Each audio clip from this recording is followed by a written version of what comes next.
हर दिन की शुरुआत कुछ जिम्मेदारियों से होती है। घर के छोटे छोटे काम पूरे करना भी मेरी दिनचर्या का एक हिस्सा है। कभी कभी छोटी छोटी चीज़ें भी इंतज़ार करती रहती है कि आज उन्हें समय मिलेगा। जैसे कपड़े फोल्ड करना या उसे आयरन करके रखना, समेट कर रखना, ये सारी चीज़ें।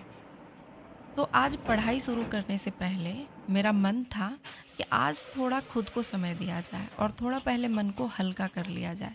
कभी कभी अक्सर ऐसा होता है कि जिम्मेदारियों को निभाते निभाते, बच्चों को संभालते संभालते और फिर अपने सपनों को पूरे करने में जो जिद्दोजहद रहती है, उन्हें करते करते मन थोड़ा भारी सा हो जाता है।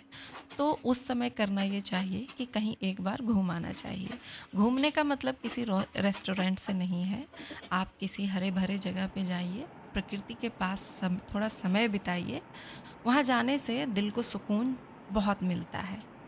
प्रकृति के पास हर सवाल का जवाब नहीं होता, लेकिन मन को शांत करने का अद्भुत शक्ति ज़रूर होती है उसके पास।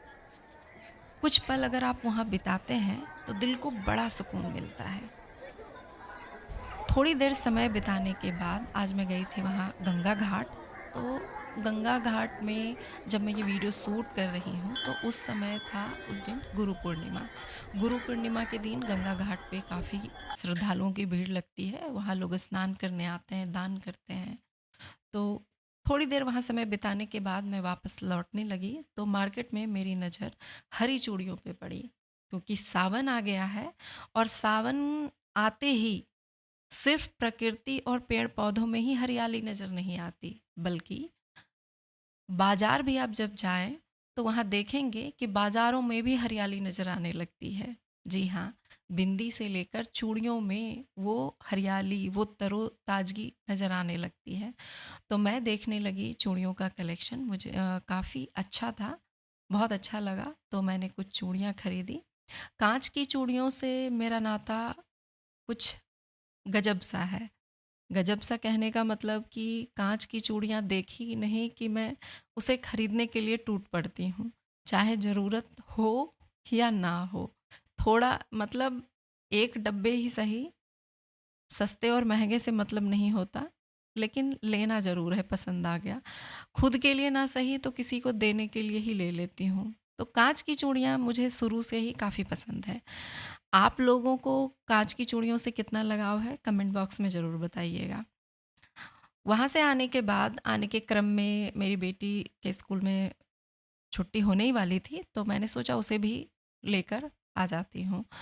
एक्चुअली क्या है कि जब आप अपनी पढ़ाई कर रहे हैं, घर की ज़िम्मेदारियों को सँभालते-सँभालते, तो हमें घर के कामों के साथ-साथ, यानी कि यूँ कहें कि ज़िम्मेदारियों को निभाते-निभाते भी, उसे करते-करते भी हमें अपने लिए समय निकालना होता है। और आप जितना समय निकाल पाएँ, उतना आपके लिए बेहतर होता है। तो मैं कोशिश करती हूँ कि जब मैं बाहर जाऊँ, तो बाहर के जितने भी छोटे-बड़े काम हैं, वो मैं निपटाते हुए साथ आ जाऊँ, ताकि फिर से मुझे वापस उस काम को करने के लिए ना जाना पड़े। तो वहाँ से आने के बाद बेटी के साथ कुछ वक़्त गुज़ारने के बाद फिर मैंने सोचा कि थोड़ी पढ़ाई भी ज़रूर होनी चाहिए, क्योंकि अगर एक दिन भी आप पढ़ाई को छोड़ देते हैं, तो फिर दूसरे ही दिन थोड़ा आलस सा आने लगता है। तो मैंने सोचा कि थोड़ा ही सही, 1 चैप्टर ही सही, लेकिन मैं पढ़ाई कर लूँ। तो सबसे पहले मैंने मैथ्स को सॉल्व किया, जो मेरा बचा था साधारण ब्याज वाला चैप्टर में। उसे करने के बाद सोचा कि साइंस का भी 1 चैप्टर निपटा ही लूँ। तो आज जो चैप्टर मैं बना रही थी वो था अध्याय 3, क्लास 8 साइंस का मैं बना रही हूँ, संश्लेषित रेशे और प्लास्टिक। और जब मैं बनाती हूँ किसी का भी नोट्स, तो मैं ये ध्यान रखती हूँ कि हर एक जो पॉइंट बहुत ज़रूरी है एग्ज़ाम के व्यू से, जो क्वेश्चन उससे बन पाते हैं, मैं उसे क्वेश्चन भी बना के देखती हूँ कि इससे क्या क्वेश्चन पूछे जा सकते हैं। तो जब मुझे लगता है कि हाँ, यहाँ से ये क्वेश्चन बन सकता है, तो उस पॉइंट को मैं नोट कर लेती हूँ। हाँ, मैं और टॉपर्स के तरह बिल्कुल शॉर्ट नोट मुझे नहीं आता है बनाने, मैं लॉन्ग में ही बनाती हूँ, क्योंकि मुझे समझने में आसानी होती है और रिवीज़न करने में भी आसान होता है। और लॉन्ग नोट्स जब इस तरह से मैं बनाती हूँ, तो इससे क्या होता है ना कि एनसीईआरटी को मुझे दोबारा से बुक को पढ़ने की ज़रूरत नहीं होती है।